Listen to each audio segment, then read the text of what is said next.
This is very concerning for South Africa. So last week it was reported that 6,000 convicted criminals managed to escape from prisons in Mozambique. However, it's believed that many of these escaped convicts are now entering South Africa illegally. According to one of these escaped inmates who was interviewed by ENCA, many of these criminals have bribed our officials to gain entry into South Africa. Now we potentially have thousands of escaped Mozambique criminals on the loose in our country. And as of yet, the South African government has made no announcement on how they will handle the situation.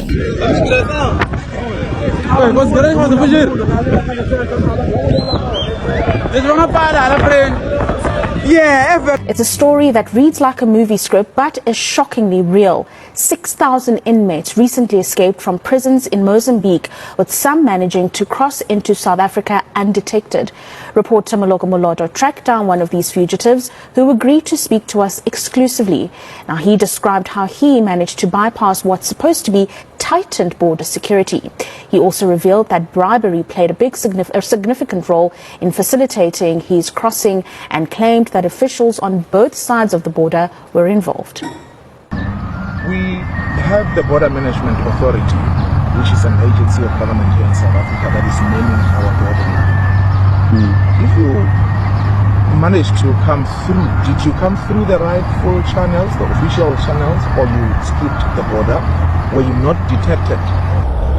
I didn't come through rightful channels, because remember, if I had to come through rightful channels, it means I will have been picked up by the Mozambican authorities on their side.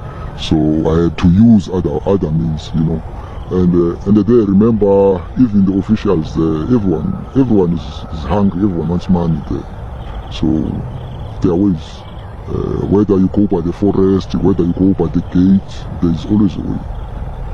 In all the borders, like even Swaziland, from Mozambique to Swaziland, anywhere in the world, there's always a way. There's always that 1% of someone who's going to assist you. Obviously, at that time I had to bribe someone to come into the country. Yes, I've done that. But we have to bribe people there by the mountain. Are they South African government officials? Both sides. Both sides. Are you prepared to tell us how much you get there? That's nothing, but that's nothing, but at least it's something for their pocket. So meaning you pay them little money?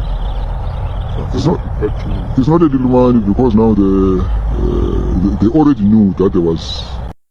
So one of the challenges that we have, as you can see, these people that are sitting here, most of them don't have passports, but they always insist on sitting there at the end of the day because they would want to always try, to enter South Africa illegally. So we try our best to make sure that we deploy here the border guards to make sure that no one actually is given access to go on the South African side. The only challenge here is we do not have the authority to literally get them out of the bridge because they are in their country, as it were.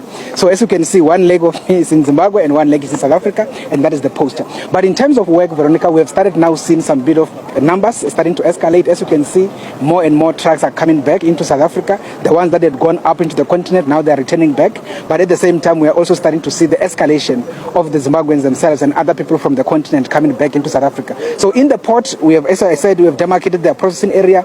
There is no any queue. Indeed, we are able to get everybody back into the country accordingly. Yeah. While we've been, of course, overseeing some of the operations that have been done by some of the officials at the ports of entry, those stop and searches, very crucial. We came across some, of course, with their papers in check, but others we see are taking that chance, are taking that opportunity, specifically a taxi driver who had no documentation. What happens from there?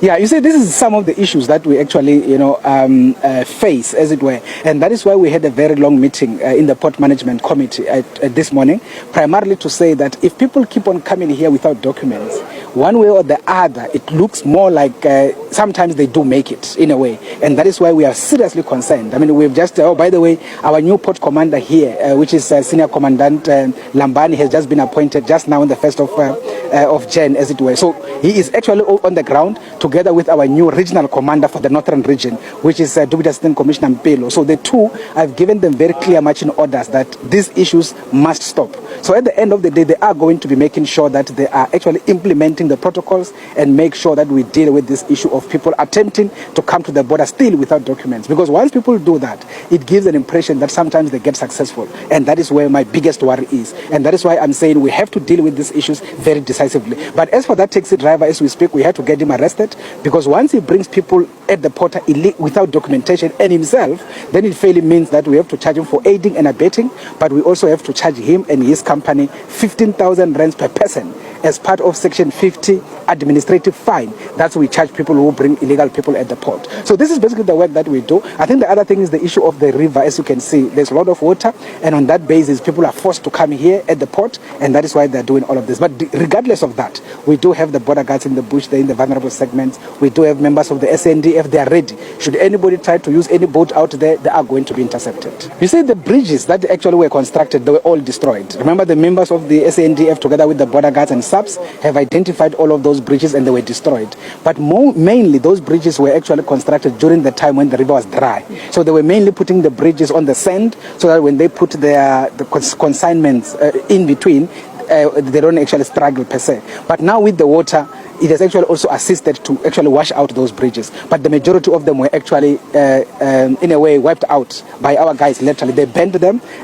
But unfortunately, the problem we have, Veronica, is we burn them and then overnight they construct others. Then we come and burn again and they come and construct others. That is why I wanted to actually have a conversation with the leadership in Zimbabwe. But unfortunately, it couldn't make it. But I wanted us to be very clear that they need to assist us in this journey. Because if we do this by just ourselves, without the Zimbabweans assisting in the value chain, it becomes very much difficult because it becomes a vicious cycle. And that is unfortunately the problem that we are facing. Absolutely. And the final question, Commissioner, as we see all these travellers coming in and out, especially using this bridge to cross over, what can you say, word of advice to travellers? You see, the main word of advice is, please, when you come to the port, make sure that you are a legitimate traveller and you are with requisite documentation that are required for you to be able to move in between countries. Because once you come without documentation, definitely this time we will get you arrested and we'll get you deported. We'll get you V-listed and definitely will make sure that you are sent back home. But once again, we have observed that even that activity itself is not much of a serious deterrent. Because as we do it, people keep on moving the same cycle. It's not only here with Zimbabwe, but it's the same also with Libombo in Mozambique, same with Lesotho around Maseru Bridge and Fixed. So these are the challenges that we have to be dealing with.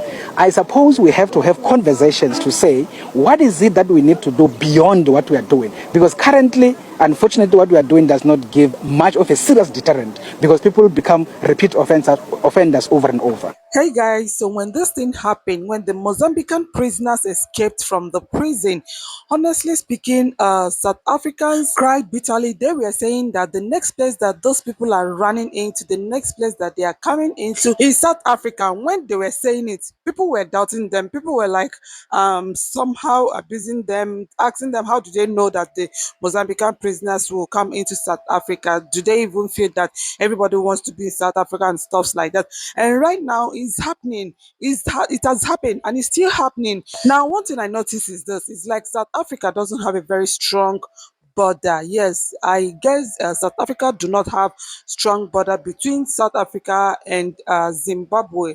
Yeah, they do not have strong border, because if they have strong border, trust me, people won't just be crossing into South Africa anyhow. Now, aside that, another thing that South Africans are suffering from, another thing that South Africans actually need to tackle with is corrupt officials. Yeah, the corrupt officials, they are the ones taking bribes from those people and allowing them into the country. Currently, South Africans has been battling with undocumented foreigners, right? So this time that Mozambican prisoners run into South Africa, trust me, all the problems that they have been facing will have to increase, because it's not gonna be a small thing. So, guys, what do you think? Do you think the government can apprehend all these Mozambican prisoners that run into South Africa? Do you think it will be so easy for the government to apprehend all of them, even though they are undocumented? They are currently in the country undocumented. Do you think it will be so easy and possible for the government to apprehend all of them, or do you think the government should pardon them? Kindly drop your comment, drop your opinion, drop your thoughts at the comment section. I will be reading them one after the other.